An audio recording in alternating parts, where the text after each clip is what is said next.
ఇదేంటిది హైదరాబాద్ మెయిన్ అని వేసిండ్రు. ఆంధ్రజ్యోతేనా ఇది? ఆంధ్రజ్యోతిలో ఆంధ్రజ్యోతి.com అని ఆంధ్రజ్యోతి పేపరు ఆంధ్రజ్యోతి అని వేసిండు. నిజంగా ఆంధ్రజ్యోతేనా వాళ్ళన్న మార్ఫింగ్ చేసిండ్లా? రేవంత్ రెడ్డి గారు అయితే రాధాకృష్ణ గారిని కలిసిండ్రు.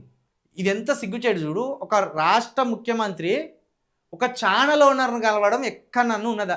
స్వయంగా న్యూ ఇయర్ రోజు రేవంత్ రెడ్డి గారు రాధాకృష్ణ గారి ఇంటికి వెళ్ళి బోకే ఇచ్చి, పైగా రాధాకృష్ణ గారు సోఫాలో హాయిగా కూర్చున్నాడు, రేవంత్ రెడ్డి గారు నిలబడి ఉన్నారు. రేవంత్ రెడ్డి గారు గిట్ట చిటికేస్తే రాధాకృష్ణ గారు ఉరికి రావాలి. పలాని కాడున్నా నేను, రాధాకృష్ణ నా దగ్గరికి ఉరికిరా అంటే రాధాకృష్ణ ఉరికి రావాలి. కానీ రాధాకృష్ణ దగ్గరికే ఉరికిండు రేవంత్ రెడ్డి గారు. మరి ఎవరు ఈ రాష్ట్రానికి ముఖ్యమంత్రి? రాధాకృష్ణ గారు ముఖ్యమంత్రి, రేవంత్ రెడ్డి గారు ముఖ్యమంత్రి? రేవంత్ రెడ్డి గారి దగ్గరికి రాధాకృష్ణ గారు రావాలా, రాధాకృష్ణ దగ్గరికి రేవంత్ రెడ్డి గారు ఉరకాలా? ఇప్పుడు దీన్ని బట్టి మనం అర్థం చేసుకోవాలి. ఆంధ్రజ్యోతిలో వచ్చే వార్తలు ఎంత నిజాయితీతో రాస్తున్నారు. ఆంధ్రజ్యోతి పేపర్ని అసలు నమ్మకూడదు. ఆ పేపర్లో ఒక వార్త వచ్చిందంటే దాని వెనుక వేరే నిజం ఉంటుంది. అటు చంద్రబాబు నాయుడు కోసం, ఇటు రేవంత్ రెడ్డి గారి కోసం పనిచేస్తున్న పత్రిక ఆంధ్రజ్యోతి పత్రిక. దీన్ని బట్టి అర్థమైతే లేదా? ఒక ముఖ్యమంత్రి, ఒక రాష్ట్ర ముఖ్యమంత్రి స్వయంగా ఒక పత్రిక యజమాని ఇంటికి పోయిందంటే వాళ్ళ లావాదేవీలు ఏమై ఉంటాయి, వాళ్ళ ఆలోచనలు ఏమై ఉంటాయి, వాళ్ళ మధ్య ఎలాంటి ఒప్పందాలు జరిగి ఉంటాయి, ఎలాంటి చర్చలు జరిగి ఉంటాయి అనేది సామాన్య ప్రజలుగా అర్థం చేసుకోవాలి మనం. ఏబిఎన్ స్టూడియోకి 25 ఎకరాలు. ఇది నిజమా అబద్ధమా ఈ రాష్ట్ర ప్రభుత్వం చెప్పాలి. ఎందుకంటే ఇది ప్రజలను మరి కన్ఫ్యూజ్ చేయడమా, ఒక అబద్ధము నిజమని చెప్పడమా, లేకపోతే ఒక నిజమేనా ఇది? మరి ఇప్పుడు సోషల్ మీడియా విరివిగా ఉన్నది. సోషల్ మీడియాలో మార్ఫింగ్లు ఎక్కువ అవుతున్నాయి. మరి ఇది మార్ఫింగ్దా నిజమా? ప్రస్తుతానికైతే ఇది సోషల్ మీడియాలో మస్తు చక్కర్లు కొడుతుంది. ఆంధ్రజ్యోతి కొత్త స్టూడియోకి ఫ్యూచర్ సిటీలో ఉచితంగా 100 కోట్ల విలువైన భూమి.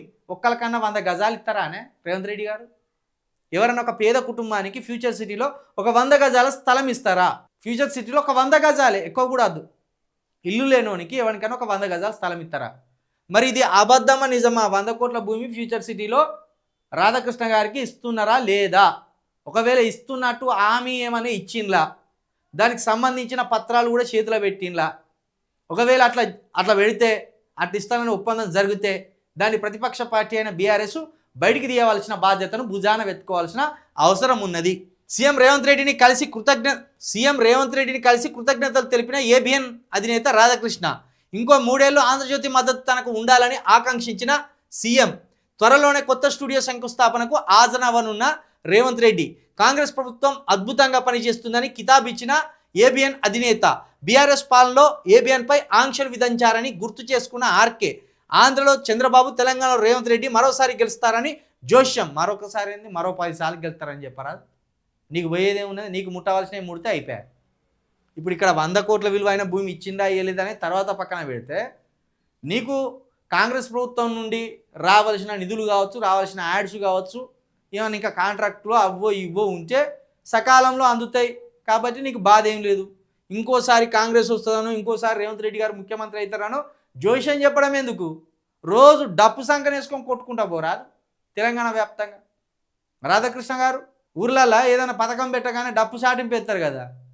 ఓ జబకో డోలు వేసుకున్నావా, మళ్ళా రేవంత్ రెడ్డి గారు ముఖ్యమంత్రి అవుతారు, మళ్ళా రేవంత్ రెడ్డి గారు ముఖ్యమంత్రి అవుతారు, మళ్ళా కాంగ్రెస్ వస్తుంది తెలంగాణలో అని డప్పు వేసుకొని కొట్టు.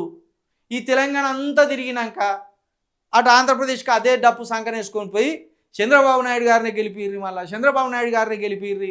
నా ఏబిఎన్ స్టూడియో కావచ్చు, ఆంధ్రజ్యోతి పత్రిక కావచ్చు, 10 కాలాల పాటు పచ్చగా ఉండాలంటే చంద్రబాబు నాయుడిని గెలిపిర్రి అని మళ్ళీ డప్పు సంకన వేసుకొని కొట్టుకుంటా పో.